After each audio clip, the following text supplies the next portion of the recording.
Have you ever sat in a quiet room, trying to work or perhaps just trying to rest, only to find your mind craving mindless distractions? It's not hunger, it's not thirst. It's just a sudden urge that forces you to grab your phone, open a tab, and feed the craving for instant indulgence. We call it an urge, but neurologically, it's the drop.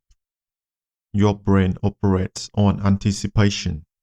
Dopamine isn't the rewards you get after you do something pleasurable. It is the molecule of craving that drives you to look for it.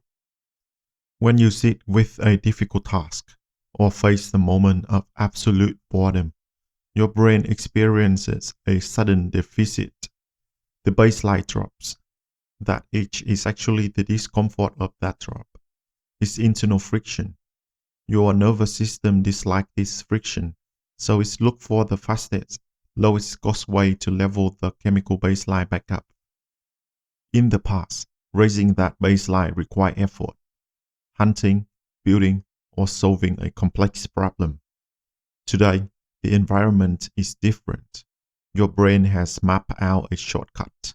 It knows that a single swipe or a 10-second video delivers a microdose of novelty instantly with zero caloric expenditure. So the itch isn't a flaw in your character. It's a highly efficient system doing exactly what it was evolved to do, avoiding unnecessary friction. But because easy dopamine requires no effort, the reward is shallow. The baseline resets even lower than before, making the next itch arrive sooner and feel sharper.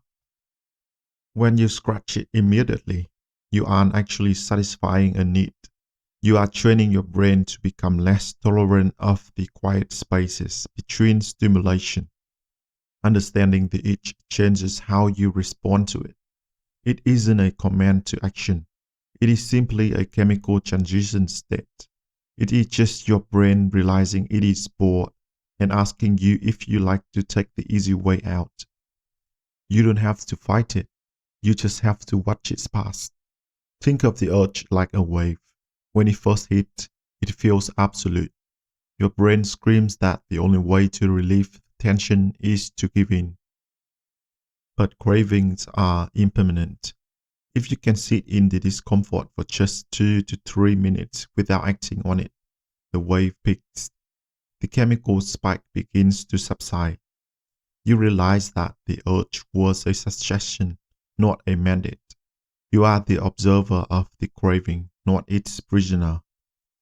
But what happens when you finally let yourself be bored? In the modern world, we treat boredom as a disease. We run from it. Yet, historically, boredom was a birthplace of creativity. It is the fertile ground where your brain, starved of cheap novelty, is forced to look inward. When you stop feeding it digital junk food, it starts making its own connections again. The friction you were trying to escape becomes the exact energy required to build, to think, and to grow. This doesn't mean it will be easy. The first 10 minutes of any deep work, of any meaningful endeavor, will always feel awful.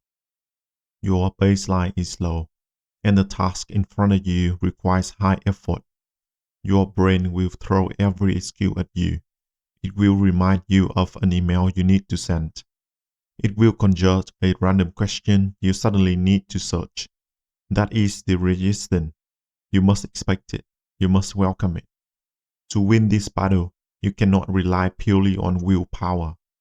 Willpower is a finite resource, and the algorithms behind the screen have endless resources designed to break it. You must change the architecture of your choices. Introduce physical friction to the thing that's harmed you. Put the phone in another room. Block the websites. Make the cheap indulgence expensive to reach. When the urge hits, the extra physical effort required to scratch it will often be enough to break the spell, buying you the time needed for the wave to pass. Every time you sit through the itch without scratching it, you are rewiring your neurology. You are teaching your brain that you can endure the quiet. You are proving that you do not need to be constantly entertained to exist. Slowly, these shallow rewards lose their grip on you. You reclaim your focus, you reclaim your time, and most importantly, you reclaim the ability to do the hard, meaningful things that actually make life worth living.